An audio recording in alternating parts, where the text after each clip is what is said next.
Good morning. We have a much shorter intro since all of you already attended the phone training. Don't have to hear too much of our spiel, but a couple notes on the software. We might have talked a little bit about this in the phone training, but why are you getting software? Not everyone's getting software. The software has about 5 core functions, but there's really one function that it has that we used as a trigger to help us decide who gets the software from the beginning. People that didn't get the software, after they hear you using it and you tell them how great it is, they're going to be like, man, I wish I could get the software. They can. It's just to start this big project, we limit it to just a smaller group. Again, there's a trigger. If you had a phone that had multiple numbers other than your own that you answer for, then the phone, I mentioned earlier, only has one extra button here that you can put somebody else's phone number on.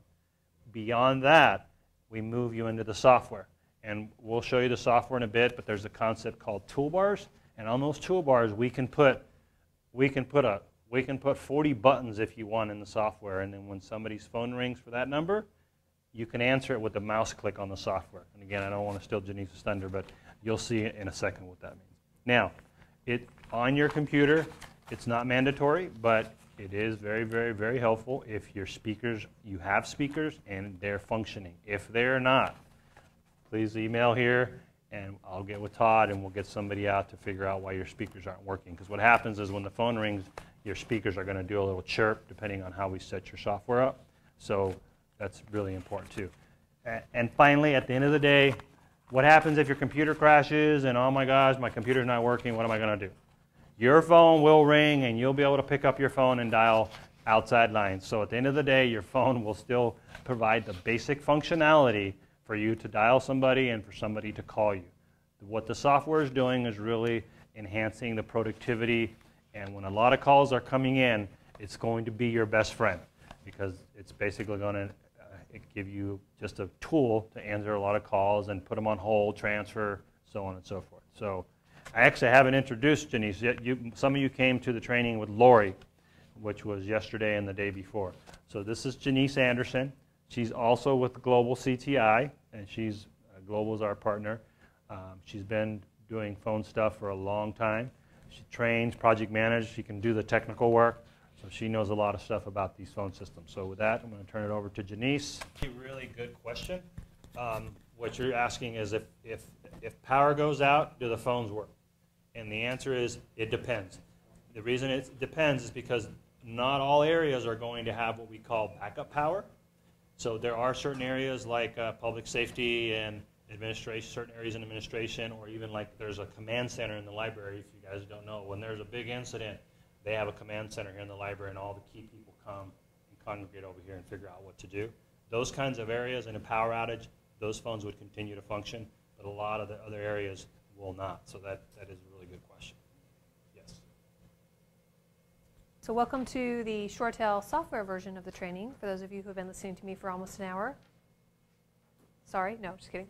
My name is Janice, like Denise with a J. If you have questions, just shoot them at me. I talk quickly and we have a lot to get through, but it doesn't mean that we don't have time for you guys to ask questions or have me go back and look at something if I went too quickly over something. The software has a lot of elements to it, but like Eddie said, this is an overlay. It just overlays the phone. It's not required. You don't have to have it running. You can shut your computer down and your phone's still going to do everything the phone does, like you guys saw in phone training.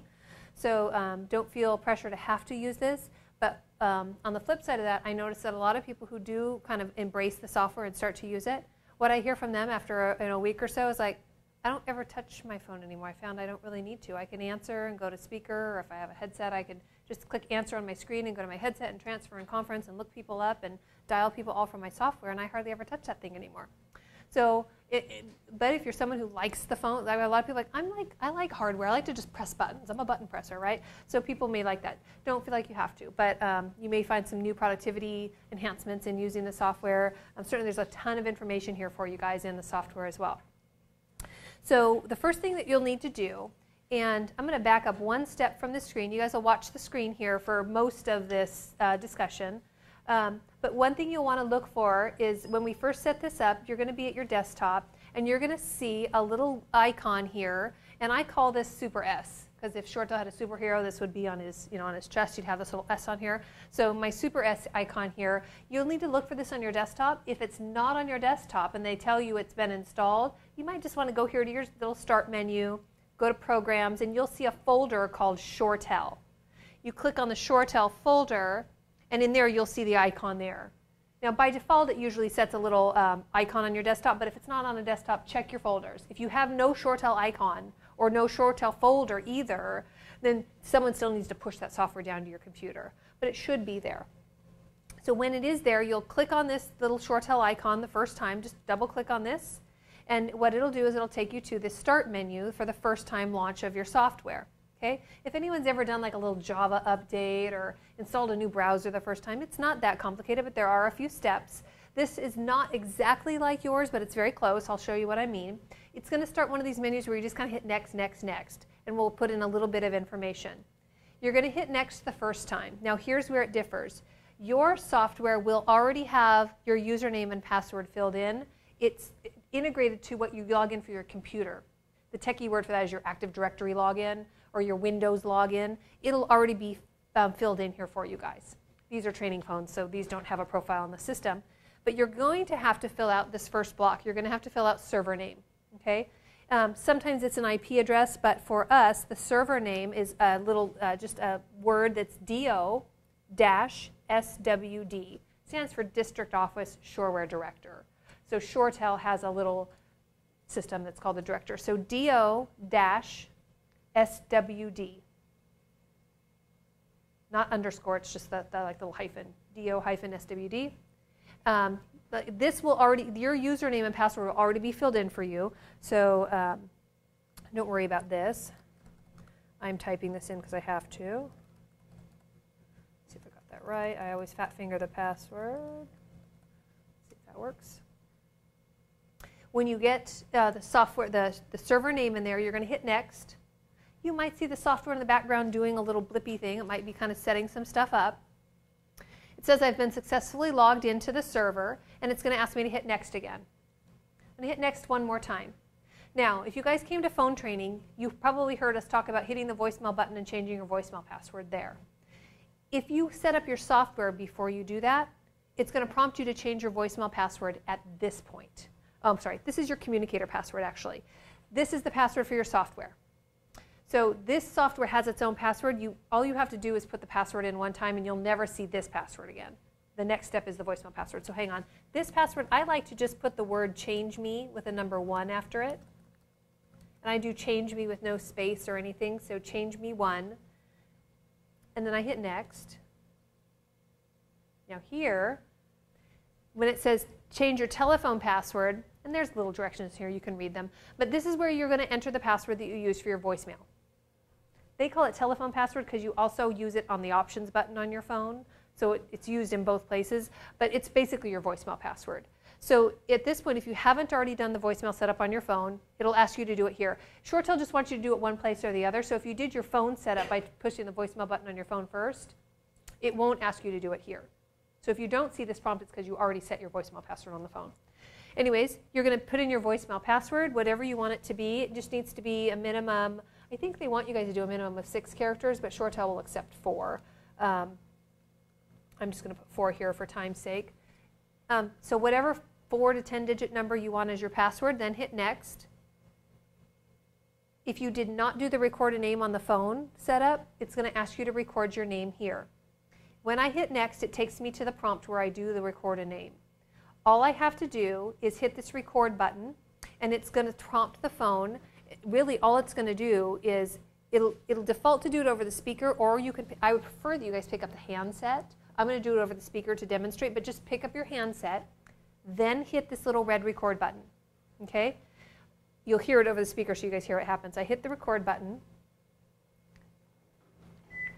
Janessa Anderson. Press the stop button on this display. Don't hang up your phone. But then I can play it back, see if I like it. Did I sound too loud? Am I going to blow people's ear out? Janessa Anderson. I might blow people's ear out. I'm loud, though. That's okay. They'll get used to me. So I'm going to leave it that way. I'm going to just go ahead and click Next. And it's congratulating me. Yay, I ran the gamut. I made it through the setup. This last little option, I like to check this box. You don't have to, but I like to. What this says is anytime I log into my computer in the morning, it's going to start the software for me. I love that because then I don't have to remember. Sometimes I answer my phone and I think, oh, I need to transfer. I'm like, oh, I didn't start my software. So I like it to start for me when I log in. So I check this box and I hit finish, done. When you're done, the first time it sets up, it'll show you that it'll bring up a little box that says, this is an application button. The reason this little, I call it Super S, the reason Super S is important up here is because it gives you a toolbar that's very similar to the one on top. Why that's important is this is the way the ShoreTel software will look when you first launch it. Actually, the default size is a bit more like that. Takes up a lot of real estate on your screen. If all I have is, if I'm not a dual monitor person, I'm a single screener and I work off a laptop like this, it's too much real estate to have it big. I may want to go here to my view toolbar and I could make this miniature. I could have this software be represented in just a little teeny mini version down there in the corner of the screen. But look, I lost my toolbar. How can I change my view back? I have no toolbar, no view option. Not true, Super S will save you. Click on that little application bar. There's my option to change my view back to normal. Okay? So remember, that's what brings your toolbar back. I'm going to leave this pulled a little large just so that we can see everything while I'm demonstrating nice and clear. So the way this software was designed by ShoreTel was to really help try and mimic what we're used to seeing in Windows applications, right? We're using Windows-based PCs, and so it gives us this nice little menu bar like we're used to seeing in Word or Excel. This is kind of your active call window. So this window here is where if I want to call someone, I can just type their name or number here. I mean, I can pick up the phone and dial on the keypad, but that's so like, yesterday. We're all modern now. We're just going to type it here. Or you can copy and paste an email out of someone's signature. I fat finger everything. I have really fat fingers. So if I can copy and paste something and not have to type it over again, I'm all about that. So I may copy and paste a number right there, and I'll just hit return, and it'll dial the number for me. So say I wanted to call Eddie, and I don't remember his extension. He's a DO guy. I never talk to people at the DO, but I know his name because he was in training, and he told me to call him. So okay, I'm just going to type Eddie's name. As soon as I start typing EDD, just like in the directory search, it's going to tell me who matches that name. Okay? As soon as I see Eddie's extension here, all I have to do is click, and I'm calling him. Okay? He's going to answer. Yo, Eddie. Yes. I lost my password again. I know it's the 7th time this week, and he's going to go, okay, call the help desk. So nice thing is, this is the call that I'm connected to. I see here that I've got some options now. I can transfer this call right from this menu bar here. This little icon that shows a transfer. If I hover over it, it tells me what it does. Now, you guys probably saw in trainings, in your other trainings, if you went to phone training, you saw there's a couple ways to do the same thing. I can also bring up my call options by right-clicking on this call. Or if you're one of those drop-down menu people, you can go up here to call. That's that same menu right here. So 1, 2, or 3 ways to do the same thing if I want to transfer a conference. If I want to put the call on hold, I can hit the little hold icon here. But man, sometimes my eyes are getting bad. I can't get right on top of that icon very easily. You can just double click in this bar, and I've got the call on hold. Okay? I can press the button here on my physical phone to take it off hold, or I can press it here. Remember how the mute button is on your phone? I can mute it by pressing this little microphone right here. My red light just lit up. Okay? I do see my red light, but I also see here that I'm muted. My phone is turned off. Established mute. When I want to unmute, I just check that, and now I'm not muted anymore. Okay? If I want to conference someone in or transfer, it's so nice on the software. On the phone, we're like pecking around, and we may not know the person's extension. We have to hit directory and do like a lot of little processes there. Here, if I want to transfer the call to someone, I just hit transfer. All I need to know is their name, right? Say I want this to go over to Teresa.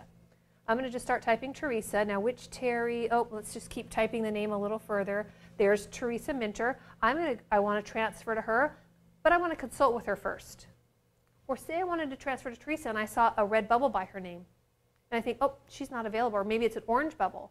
That's going to tell me she's on the phone. And so maybe I just want to go right to her mailbox. If I hit to mailbox, Eddie's going to go right to Teresa's mailbox. Be able to leave her a message. I won't bother her at all. That make sense? So you can transfer to that. And I don't have to like henpeck on my key. I don't have to wait for something to time out on my phone. There's no pressure here. Nice and easy. If I decide I don't want to transfer, I just hit cancel. I still got Eddie on here. He's still listening to me. We're still talking. If Eddie says, I've been transferred all around this campus and I can't seem to get to the right department, This little icon here is what I call the call details. There's also a tab for it. So if I go to Windows, there's a call details tab down here, and it'll show me what's called a routing slip. So this little piece of paper kind of looks like a little sticky note over there on the right. If I hover over that, or if I hit the call details tab, same information, just two different ways to get there, it shows me where the call's been. So if this call went to the operator and they transferred it to counseling, and counseling said, no, you really need to go to admissions and records, and admission records are like, oh, no, we can't do that for you. You need to go to the athletic department about your physical. So then they say, and by the time I get to the athletic department, the poor secretary there is like, the person's all mad, she wonders why, and is like, I've been transferred. She can see where they've been. And if she goes, well, you need to go to counseling, she's not going to say you need to go to counseling, she's going to see they already went to counseling. It'll show on the routing slip. So you know if they're really irritated, you can see the last person they spoke to, that might explain things. So it kind of lets you know where the call has been in the system. And this information also gets stored in the call history. I'll talk about that in a minute. So if another person calls me, say I'm a high volume call person, will you guys call 8401 over there? Just pick up the phone and dial 8401. So second call's coming in. Did you do 8401? 8401. There we go. Second call's coming in. Okay? So what you guys were seeing was, you can hang up. Second call came in. All I have to do is double click on that second call. Remember on the phone, all we have to do is press the second line key and the first call goes on hold. All I had to do was double click on that second call that was coming in. First call would have gone on hold, and then I could just toggle back and forth on my screen between those calls. So call handling is just like it is on the phone, but instead of pushing buttons here, I'm just clicking with my mouse. Okay? Other thing about this is that there are tabs along the bottom. When you first open your software, you're only going to see about 3 of these tabs. You'll see probably contacts, voicemail, and directory. And if I don't like the order of these tabs, down here at the bottom is where I'm navigating. I can take these tabs and drag them into different positions if I want. Oops, I don't have that enabled. But these tabs have different bits of information, and you've seen this information before. It's not showing you really anything new, but let me explain what I mean. Here on the directory tab, this is the same information I see when I hit the directory button on my phone. Okay? There might be extra information in here, though. You guys might also see the contacts that you have in your Outlook contacts here in this directory. Okay? We can take Outlook contacts that you have in your Outlook and push them over here. So if I want to call someone who's in my Outlook contacts, I don't have to go to Outlook and look them up and then come here or paste the number and then take it over here. Those Outlook contacts will show up here in my directory as well. Okay? So if I do see names here that aren't BC employees or one of the other campus employees, I may see my own personal contacts in here. I only see my Outlook contacts in my software. It's not showing my contacts to everybody. Okay, it's one-to-one. It pulls from your direct instance of Outlook on your computer. So here's my directory. Remember how when we searched for contacts on the phone, or we searched the directory on the phone, we could just pick up the phone and call them? Kind of the same thing here. I just double click on any one of these and I'm calling them, except I don't really want to call anyone. I can search the directory here if I want to narrow it down to just say Eddie. I could just click Eddie and then I just double click here and I'm calling Eddie. I'm not really going to make you pick up. But see, I'm just double clicking just like I could quick dial from the phone. Now, one thing that some people do is they search the directory and they're like, how come I don't have my directory list anymore? You may not remember that you had a couple of characters here in the search field. So just back out of those, click on that and back out of those. I think that searching the directory from this bar is almost redundant though, because remember when I was up here, I could have just typed Eddie's name up here. And the nice thing about typing Eddie's name up here, I get the little bubble that tells me if he's available or not, right? So that availability is based on the call handling mode. Remember our call handling mode? Standard, in a meeting, out of office, custom. If Eddie had put himself out of office, that bubble would have been red. It would have been like the do not enter sign, meaning he's not available, he's in a do not disturb mode. Green means orange is on the phone. Yellow is a busy state, like maybe he's in a meeting but he lets his phone ring once or twice. Where I can see that in my software is in the Contacts tab. So I can go Windows, Contacts, or if it's already open down here on the bottom tab, I'm going to click on the Contacts tab. This is probably everybody's favorite screen to have open. I'd say 85% of the people who have their software up leave their Contacts tab open on the bottom, because what this is it's your preview of the people you call the most. It's kind of like a favorites list. You could put everyone in the whole district. No, you can't. I think we limit it.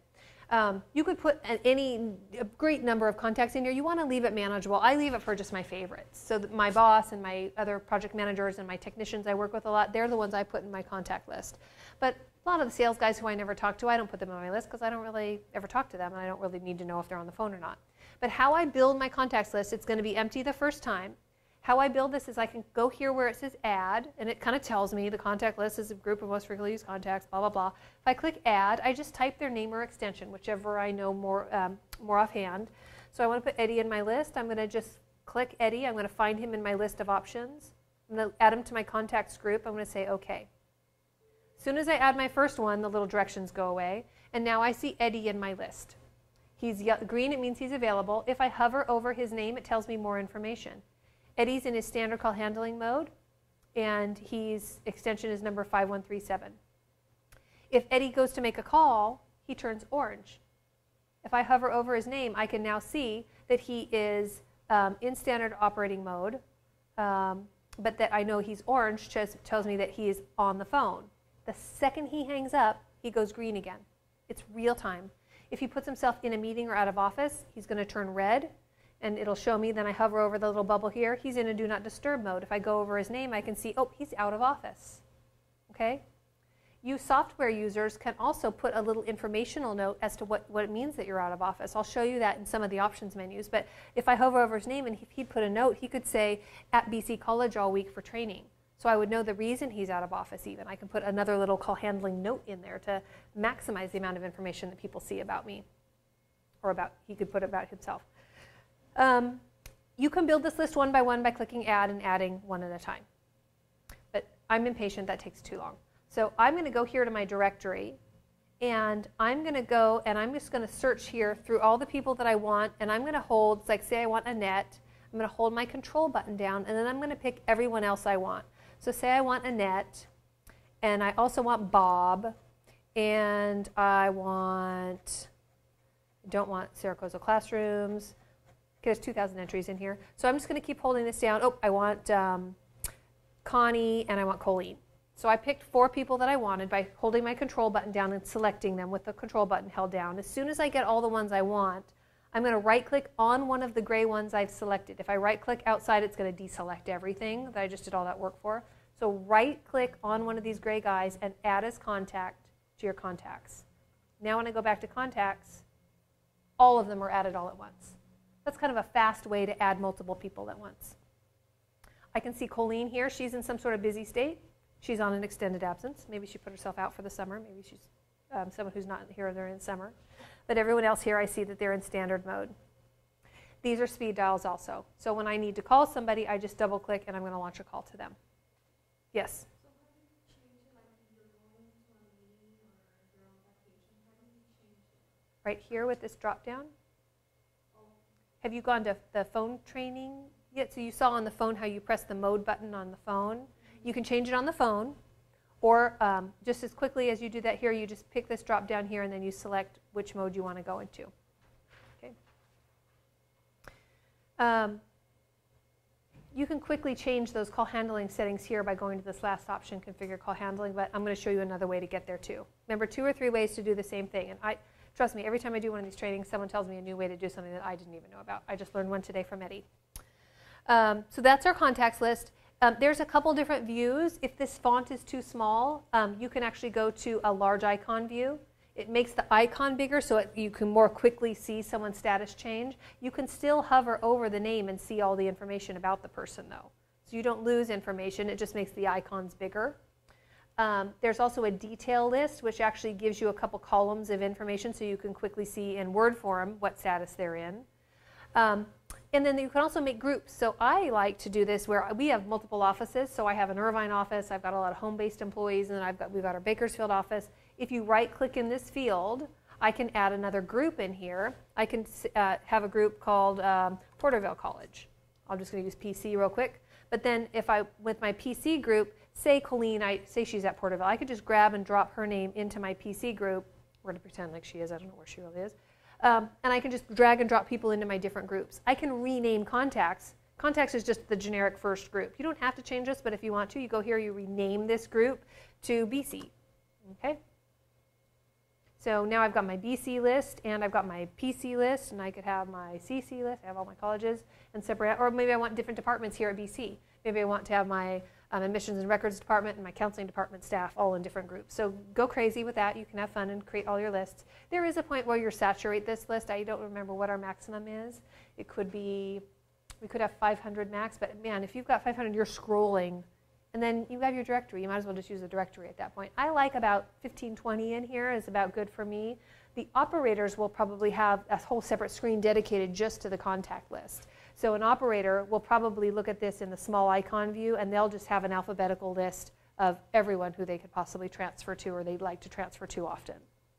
Okay? Yep. So we could do large icons. Yep. My favorite view is the detail view because I like to quickly see if someone's busy or on an extended absence. But you guys pick and choose whichever you like. You lose the groupings if you go to the small icon or the large icon list, though. So notice I lost my groups. You only keep groups in the list or the details. And if you see it shrink up like this, you might need to just open up your list. So I like details the best. But you guys, whichever you prefer. And just makes sense for how big you keep your software. Sometimes our software is, we shrink it up. Remember, there's different ways to make the software view. You can dock it, which means that it'll shrink up your other applications so it fits both on your screen. Notice how it says always on top. This is not checked by default, but if you want this to be the priority software that always is on top of everything else, you can check that. Some people like to dock it over on the right, bottom top, or if you dock it on the right, it just squeezes the software here. You can still see the little tabs, but it kind of squeezes it over. And then if I open up another application, like a web page, it shrinks the web page up and makes it share. Okay? But remember, I lost my menu bar. So how do I get my menu bar back? Okay. That's the last time I'll say that. So there, it brings it back up. Voicemail tab. We know how to get to voicemail from the phone. We press the button, enter, and enter our password in. On this system, we can see our voicemail visually. We're used to seeing this now on our smartphones, right? If we have a Android or an iPhone, when you can go to voicemail, you see the list of the messages that are in there for you. You'll see your list of messages here in your inbox. Some of you may be a member of what we call a work group, or you may be a member of, like a hunt group that dials multiple phones. And some of those phones give a menu that gives people an option to leave a message for your team. If you're a team member of one of those groups, you will have a second mailbox here.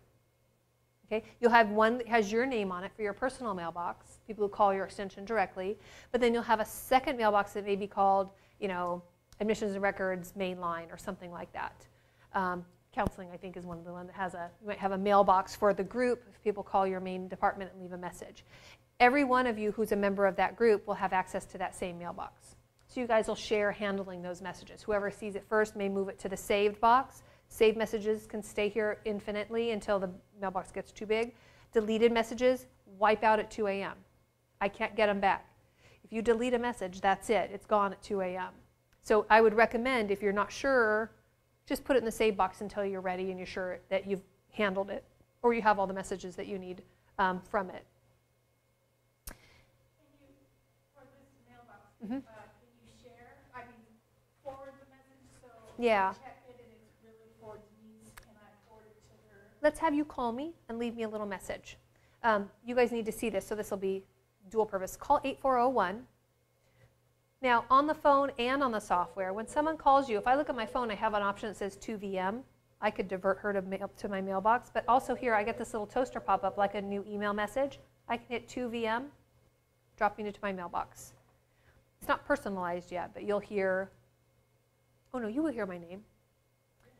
Yeah. Janessa Anderson is not available. You can hit pound to bypass the message, by the way. If someone leaves a long voicemail greeting, hit pound, you can go right to their box. Okay, instantly, my red light's blinking, I get my message, I missed a call, and I have one message. I also see that on my display. I've got little one next to the phone and one next to a reel-to-reel tape on my phone. It mimics this. So here's that message. It's bold because I haven't listened to it. To listen to this, I can do the old-fashioned way, hit voicemail, my password on the phone, but I'm just going to do it with the software now because it's so cool. I'm just going to double-click on this. Okay, I need help. Okay? Look at this little slider bar along the bottom. Do you notice how this little slider bar was moving down here? You know, if someone leaves you those like 5-minute voicemails and then the last like half a second they rattle their phone number off so quickly no human can perceive it. Just slide this bar down to the end of the message and just play that last few seconds to hear, you don't have to listen to the whole dang thing again. You can slide it to any section of the message. Yep, everyone loves that. You asked about forwarding. I can forward this message right here. Now you can forward messages while you're listening from the phone. You just have to take your little cheat sheet and find the option that's like number 5 to forward, and then you have to know the person's extension. Here, if I want to forward this message, I just click forward, and it brings up a nice little menu box. I don't know Eddie's extension, but I can forward it to him just by typing his name right here. I'm going to forward it to Eddie. I'm going to rename it someone who needs help. Because, of course, I'm going to send all my help things right to Eddie. If I mark it urgent, it'll play first when he plays his messages back. If I mark it private, Eddie can listen to it, but he can't do this. He cannot forward it. Okay? Important for certain departments, right? Return receipt, as soon as they listen to the message, I get a little message, just like we get return receipts in email. You know, so-and-so read your message. I'll get a return receipt that says someone listened to it. So if you have a team underneath you and you want to make sure everyone heard something, watch those return receipts come in. And as soon as you see it from everybody, you know they all heard it. Doesn't mean they listened, but I have a 10-year-old son. Just because I say something doesn't mean they hear it. You can prepend this message with your own message. So say I want to let Eddie know, I can just click this little record button. It's going to beep. Hey, Eddie, this is a message from someone who needs help. It's going to play that, and then it's going to play your message after it. So you can prepend it too. If I hit send, he's going to get all sorts of here. We're going to do all of this. I'm going to send that to Eddie. When he checks it, I'll get a red receipt. You'll see it pop in here. He can't forward it now, so it has to stay with him. You can call the person back too. Say I see this message and I know what they called about. I just want to call them back. I just hit contact sender. Right here, it'll just dial the person back. Either. If I get the caller ID from an external number, I can just hit contact center, and ShoreTel just dials whatever. It dials the 4 digits, or it dials if you get the caller ID with the right 10 digits or whatever, just hit that too.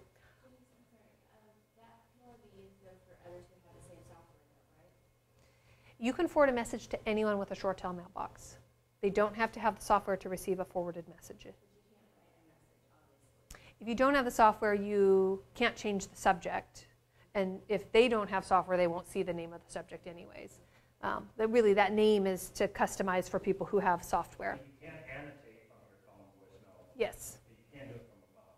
You can't put another message in front of a message in front of your phone without the software. Yep. That's in the voicemail directions. When I'm done with this and I've listened to it, I'm going to put it in the save folder. If I think that I want to really remember, like say I'm going to go to lunch and I want to remember to address this when I get back, I may move it back to my inbox and mark it as unheard, just like we can mark emails as unread. I'm going to mark this as unheard. That way my blinky light reminds me when I get back from lunch, oh yeah, that's right, I need to call that person back. I just use that as a trick for myself so that I kind of keep it as a reminder. But then when I'm done with it, I can mark it as heard and leave it there.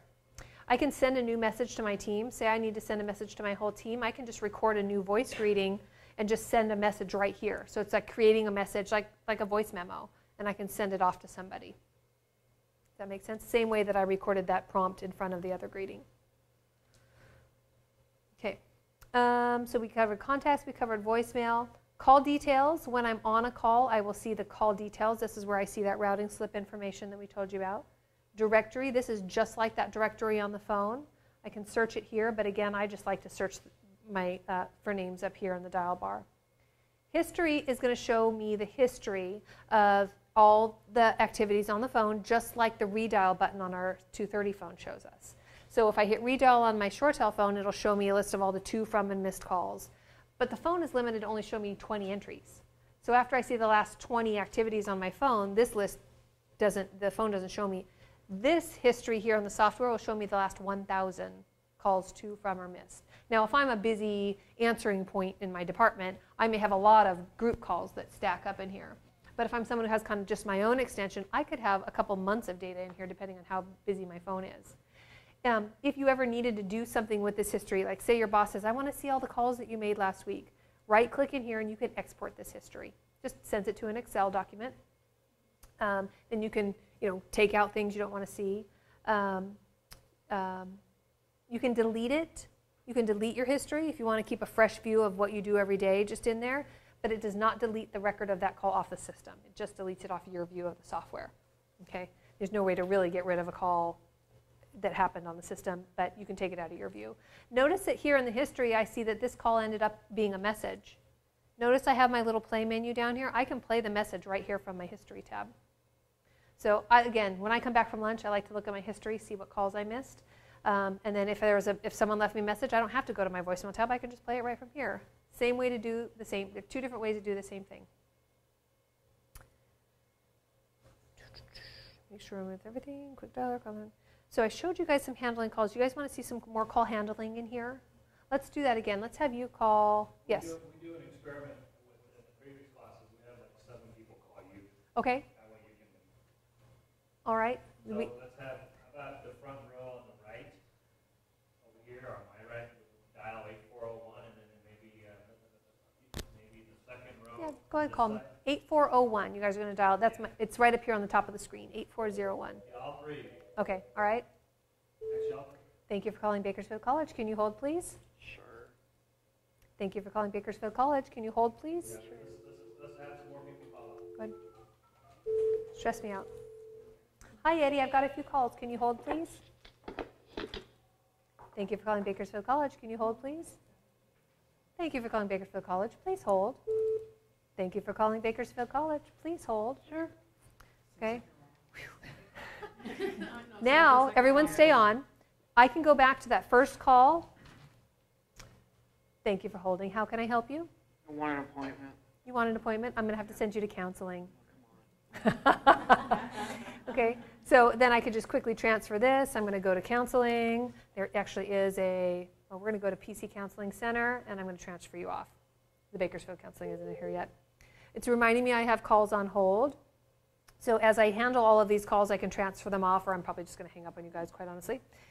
This one, I can't hang up when someone's on hold, though.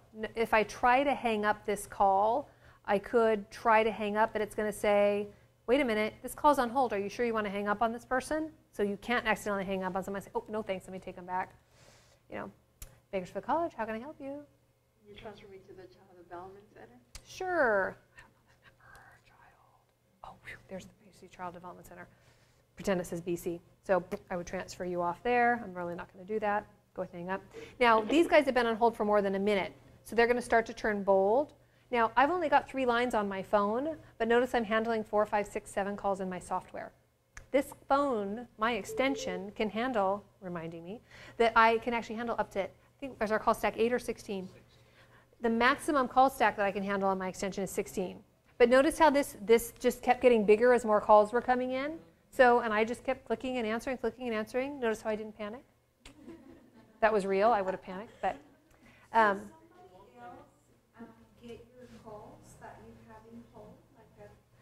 So remember, if you remember in phone training, one thing that you can do is if a call is on hold on my phone, you could go to another phone and hit unpark and then my extension. So if I came here and hit unpark 8401 and I hit unpark, it's going to say unpark from which call's position. I've got 4 calls on hold, but I want to take number 2 off hold. So I'm going to unpark call number 2. Hi, caller number 2. I'm over here. Oh, let me get your record. Okay, and then I'm going to hang up. So, but I still have my other 3 calls. Okay? So yes, someone else could take one of those calls for me. I could say, can you pick up my line 2? And they go unpark 8401. They go to line 2 and they pick up that call for me. Yeah, that's going to be a handy one. Okay, you guys can hang up. I'm not going to torture you all. Except we're going to hang up on Eddie because he's not by his phone. Warned me, didn't let me hang up because he was on hold. We do need to go over some of the settings. So in the tool menu bar here, you'll see that it takes you to an options menu. ShoreTel's had this software for about 14 years. Options has only been the only option under tools. I don't know why they don't just make this say options and just take you right to the options, but they make you click twice.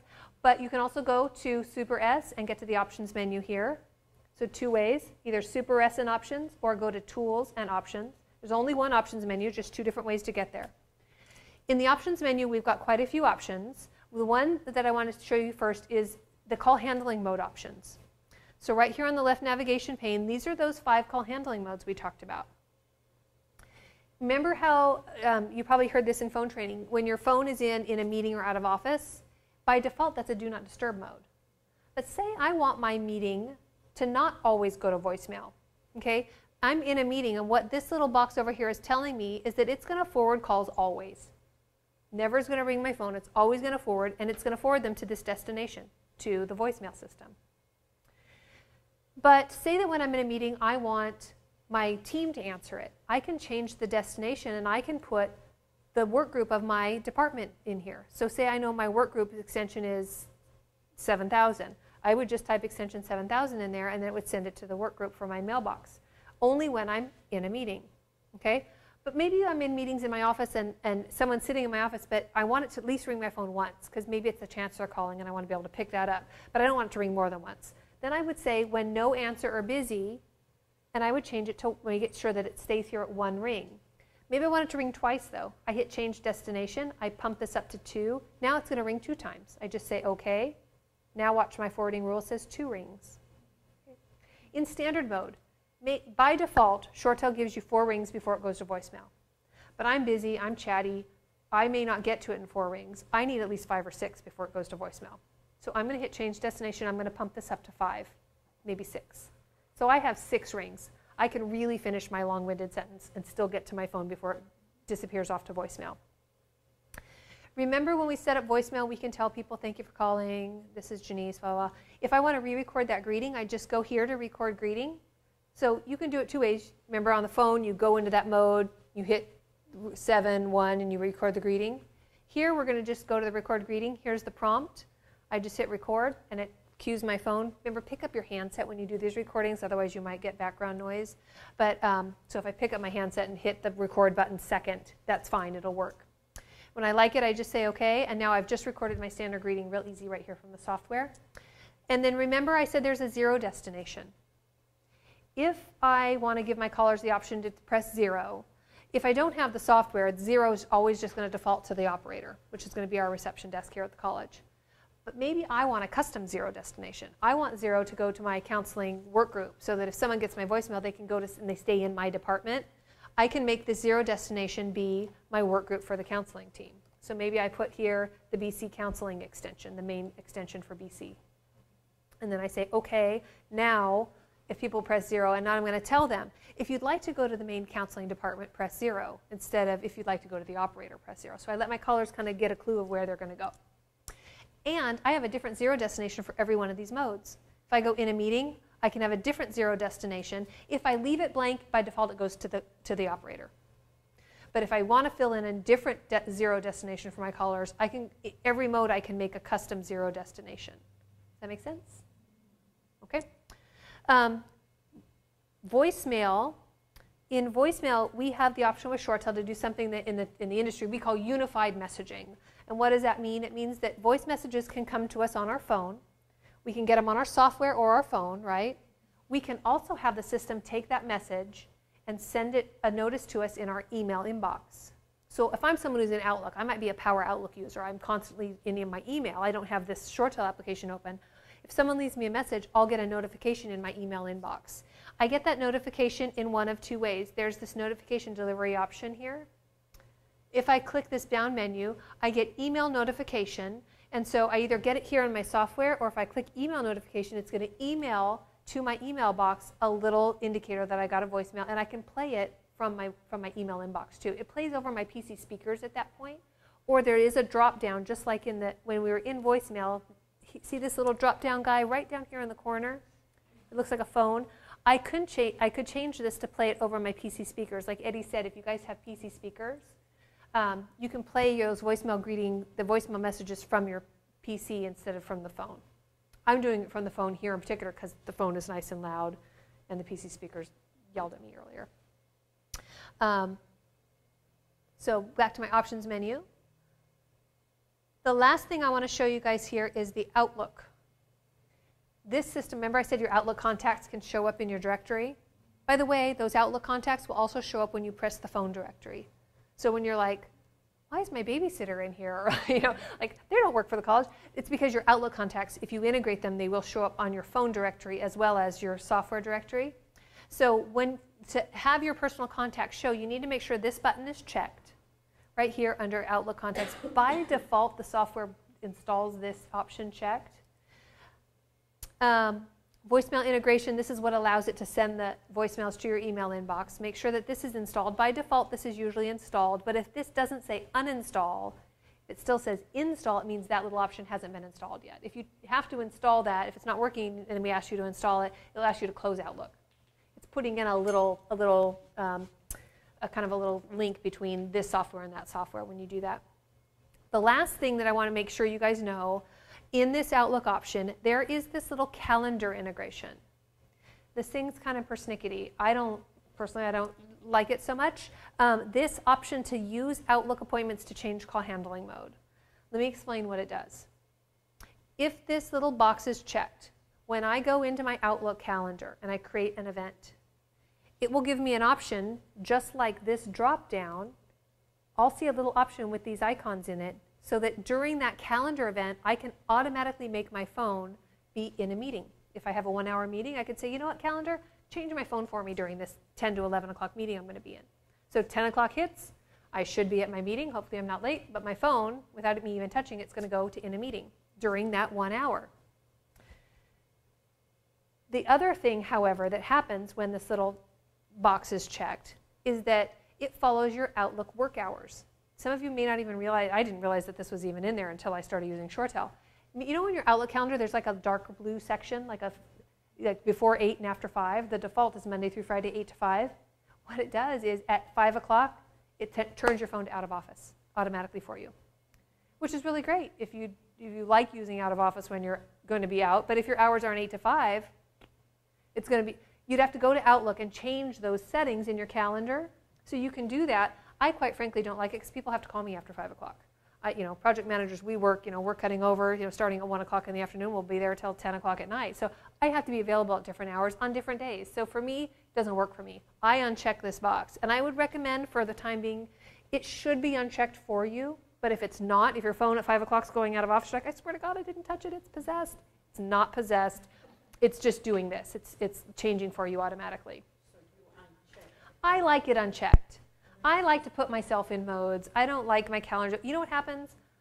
My meetings run over, and then I'm not in a meeting when I think I am, or I get out of my meeting early, and people are coming in going, I keep calling you, it's going to voicemail. I'm like, oh, my calendar has me in a meeting, but I'm not. So that's why I don't use it. And then every once in a while, I turn it on for a while because I like that it turns me into out of office at 5 because I've got a busy evening and I don't want to be bothered. So you can, I would recommend keeping it off until you're ready to kind of challenge yourself with that feat and then try it later. When we rolled out the first couple sites, this little checkbox generated the most support calls. Because what happens is, like Jenny said, your phone is going to do things based on your Outlook.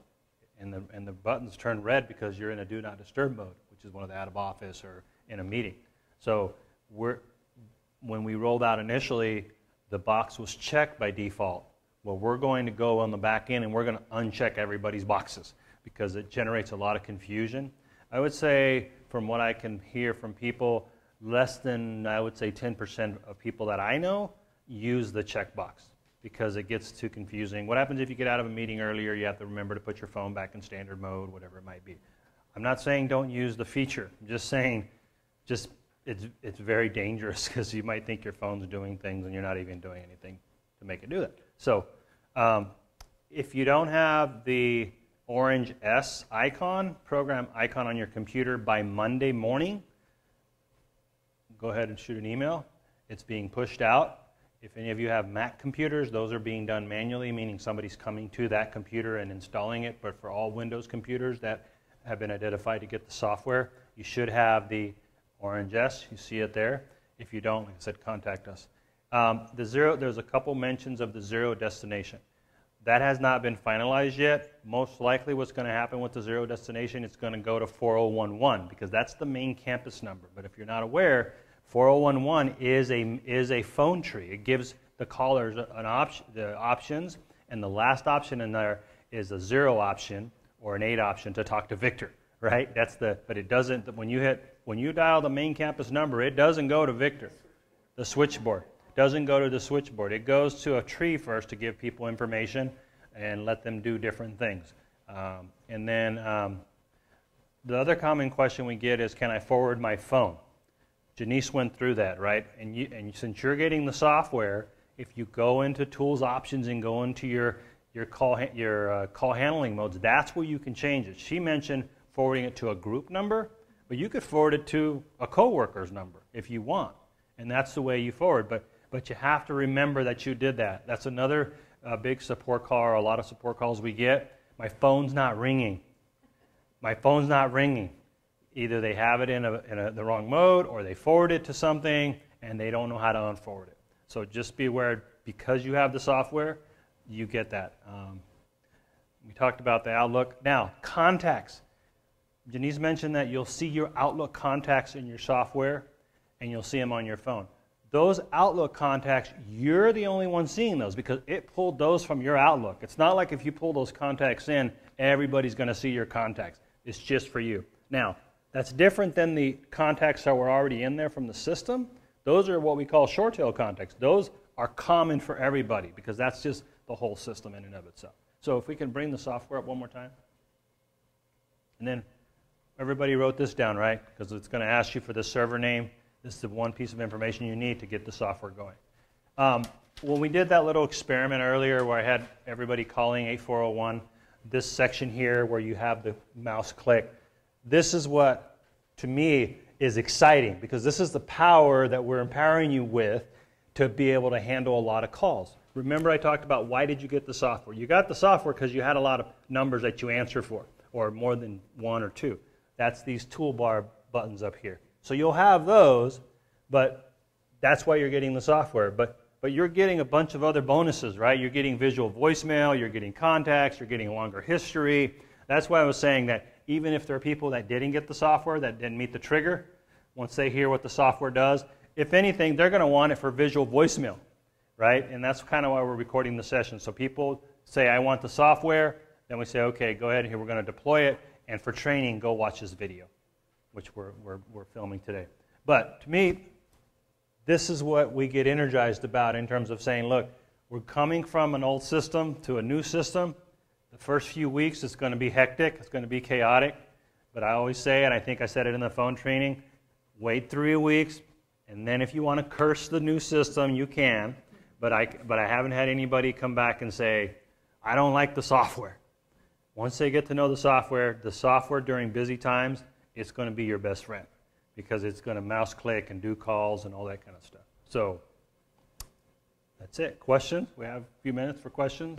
I know we're between now and lunch, but When we do the settings for online and we're also part of a group department, is IT going to be doing the settings for the group, or is it somebody in our department that is going to be setting the well, settings? the part typically, the question is do your group numbers get set up by you, the user, or by IT? And normally that's set up by IT, but it's driven by what the department discusses together with their department head. And the department head says, IT, we want this group number to be set up this way. But the setup, how that rings and everything, the actual making it do it, IT has to do that. Yeah. Just don't do 16 calls at one time. Yeah.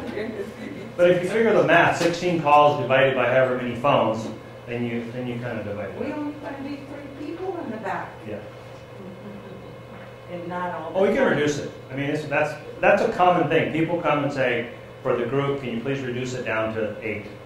Or you can't reduce it to a negative number. And remember, it does go to voicemail eventually, so don't feel panicked that you have to answer every one of those.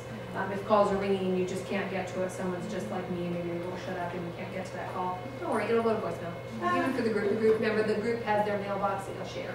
This is a really new concept for all of us, right? The software. People think, what does software have to do with phones? Well, now hopefully you've seen the quick fire hose session we did today. You can see, this is a key piece for all of you that answer multiple lines. And like I said, you're getting a lot of bonuses. And in some cases, we triggered the software for some like key department heads and other people that we thought would be it'd be helpful to have visual voicemail and other things like that. Other questions? If we already have the little icon, can we go ahead and do the server name and? Yes. If the icon is there, you can go ahead and do it. So we don't have to wait until. But remember, not until Monday will your phone have the right digits. Remember, we talked about in the phone training that your phone, for the rest of this week, it's going to have the 1 and then the last 3 numbers of your extension. On Monday, we're going to change the 1 to the 4. But we just did this to help us program. We're programming the phones right now. And It's so, okay to do it now? if you have the orange S, yes. And your phone has your name and extension on it. Yeah, mine says L. Yeah, it will be the first. No, it'll be the first initial. But in the system, like if somebody calls you in the software, they call and they have the software, they'll see your full name. Yeah, actually, Janice made a good point. You can go ahead and set up your voicemail using the software if the orange S is there, and your phone has the right information on it, like we talked about in the phone training. If one or the other isn't true, then actually the software, like I said earlier, won't be there. It's not guaranteed to be there until Monday morning, because we're still. We have about 80% done. Justin's moved about 80% done on this. What about the password? She said that it was okay with 4. I've been doing almost 20 years with just 4. Then we have to do it 6 digits? The voicemail password. I think you mentioned saying that wanting it to be 6 digits. I think a system-wide setting is 6 digits. But I can follow up on that. I'm 95% sure on the voicemail password length. Now, we did mention about how often you have to change it, and that when you change it, you can't change it back to what it was. No. Cannot. But my little gift on that is that you can change it to what it was before, meaning you can alternate. The 3rd time. Just find 2 that you like. Yeah. But I'm going to write that down. I thought we set it to 6. Because when I try to change mine, I can't change it to 4. Let me do 4 on this. But I might need to use a group setting, I'm not sure. Can you access the software from another computer that has the software for your particular phone?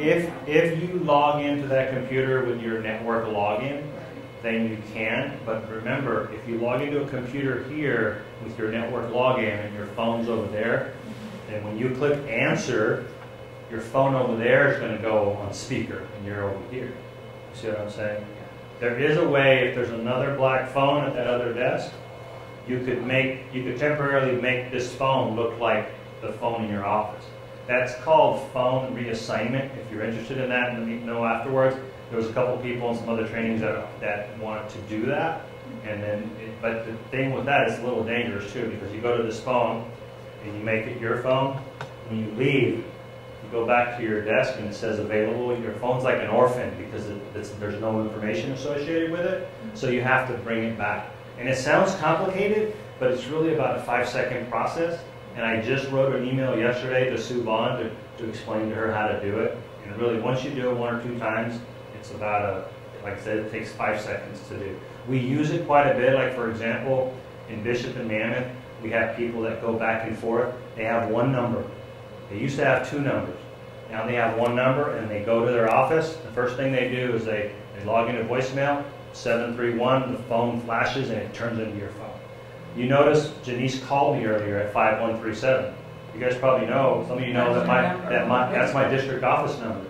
Well, what I did is I reassigned myself to a phone on this network, and now if somebody calls 336-5137, it's ringing right back here on my computer because I did a phone reassignment.